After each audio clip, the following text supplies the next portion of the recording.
Hey everyone out there in YouTube land, I've got another here instructional video for you, especially for those who want to use two rigs or a double rig they call it in the wintertime. What that does is that allows you to cover about another foot or so between your baits in the water column, and what it'll do is it'll actually give you a much better chance of catching the fish. Right now we're going to find this time of year we're going to generally find the fish suspended out in about 45 feet of water depth, but they're going to be down about 25 to 30 feet. So if you have a little bit of a gap between baits, that gives you a much better chance of presenting a bait right in front of them. They are very lethargic this time of year because of the water temperature, and they don't want to move real far to take a bait, and it's going to be a very light bite.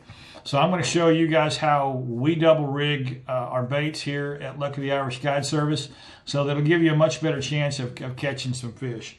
First of all, I'm going to go through the components for you, and I've apparently lost one. There it is. The first component that you're going to have for your baits is going to be this very small swivel. I want to show it to you.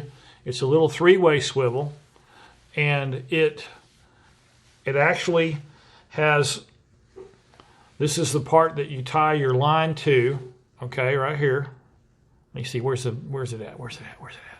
Anyway, right here at the top, and then you have your swivel that comes off that you're going to tie your leader to your swim bait on, and down below that you have your tie to tie your slab on. So that's the first component. The next component down the line is going to be our hook that we're going to use, and I really like this hook. I like the bend in it because it just seems to really engage a lot quicker with the fish and work much better to get the fish on the hook. It's a lot. Also, it seems to be a lot easier to get our bait on there. We use Berkeley Gulp minnows. They're real soft. They feel like a natural bait, and they have a great scent to them. And the last component we're going to use is an RSR jigging spoon with one of their stinger hooks on there. I've talked about these hooks before, and I just want to reiterate how sharp that hook is. It is silly sharp how sharp that is. And it just really enables us to catch a lot of fish in the wintertime because the bite is so light that we're able to go ahead and get a hook in them. Again, it's just a great bait. The other component that we're actually going to use to create our leaders is this Stren 17-pound fluorocarbon. I like it because it's a little stiffer than your standard monofilament, and it helps that bait stand out away from your other leader line down to your slab. So I've already cut about a 12 to actually probably a 16-inch piece of fluorocarbon leader that I'm going to tie to the swivel. That's the piece that's going to go down to your slab.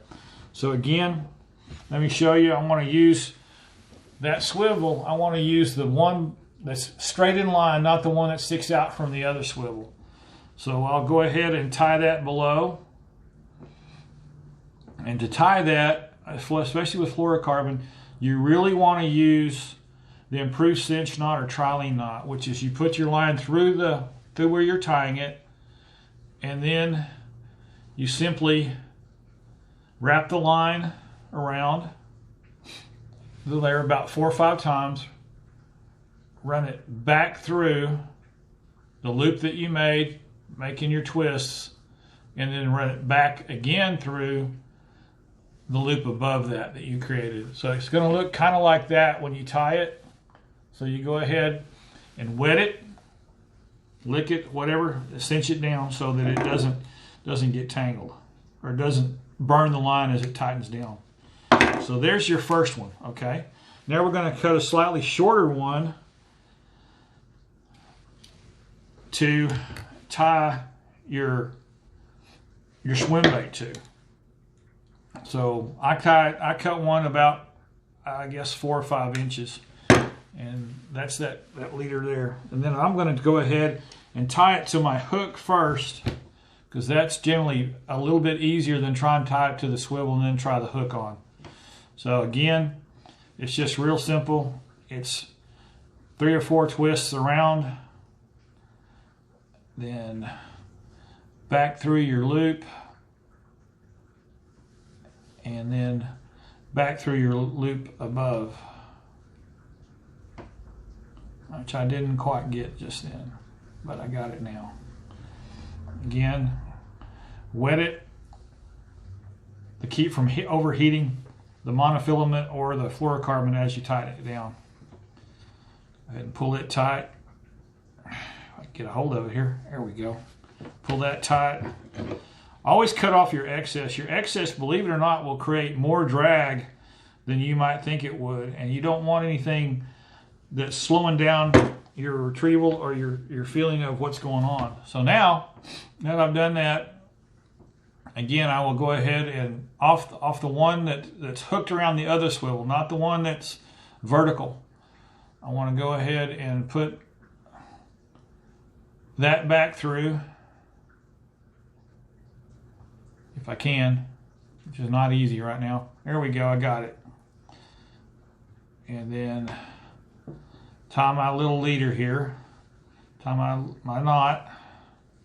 1, 2, 3, 4 good times. And then bring it back through, if I can. This blind is really hard to see.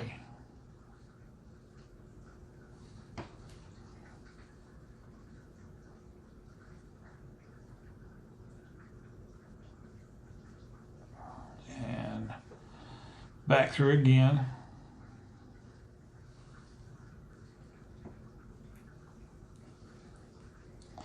This can get kind of tedious, but it's really worth it all when you start catching a lot of fish.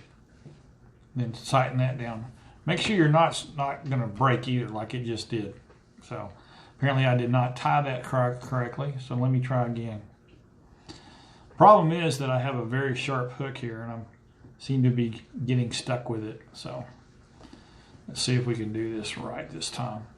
Always test your knots. It doesn't matter what kind of knot you're tying or where you're tying it. It's always a good idea to test it to make sure that it's going to hold the way you expect it to hold. I've learned that the hard way on more than one occasion with a big fish for myself or for customers. So it's just one thing I make it a habit of doing anymore is checking my knots. Okay, that one's good. All right, so now we have our standout hook for our swim bait or soft bait. And again, that's a Berkeley Gold minnow. Then we come down here and we tie our slab on. You want them far enough apart that they're not going to get tangled. If you tie them too close together, that's going to be one of the issues that you'll have, is they will actually tangle up each other, and that's not going to help you any. But generally, you're not moving the bait a lot. You're barely moving it at all. If anything, you might be swimming it from side to side, but you're not really moving it a lot like you will in the summertime when you're doing very long sweeping lifts to get the fish's attention. You don't need to do that in the wintertime. So again, I'm tying that improved cinch or trilene knot to my slab.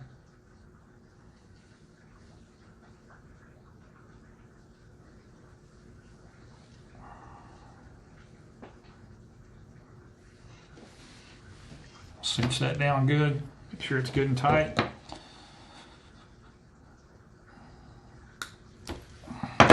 So there you have it. This will now tie up to your main line. And again, you're probably going to want to go ahead and use the trilene knot, simply because you don't have to worry about trying to bring all the baits back through it like you would with the Palomar. So there's our swivel. There's our hook for our bait right there, the next bait, and then there's the slab, all in conjunction, all in one great piece. That works really, really well. And then what I've got is I've also got some extra bags that I keep in my tackle box that have where I have all my slabs. What I like to do is use those extra bags, and I go ahead and I bag up my leaders. I try to make a lot of leaders up in advance so that when my customers get on the boat, if they lose a bait or something happens, they don't have to sit there and wait for me to retie a bait for them. I'm ready, I'm rigged. All I have to do is put the new rig on. But These little small baggies, I get them from RSR Lures when he sends me baits, and I just save them. And I can just put all that right down there in that bag. And a customer needs a new rig, or I need a new rig, or whoever needs one, all I have to do is take it out and tie it onto their line, and they are ready to fish. I do the same thing when I live bait fish for stripers and hybrids and sandies. I have a bunch of live bait rigs made up in advance. So I hope you enjoyed that. I apologize for some of the mistakes and missteps that I made making this video, but you get the idea. If you have any questions, you can call us at 817-937-8755, and we will be glad to help you. Please go ahead and like this video, subscribe to my channel, and hit that notifications bell so I can keep educating you guys on what I know. The little that I know, I am glad to share. And we'll be glad to take you out there and put you on some of these fish firsthand if you want to do that. Or if you want to just learn how to do it, you can call us again at 817-937-8755.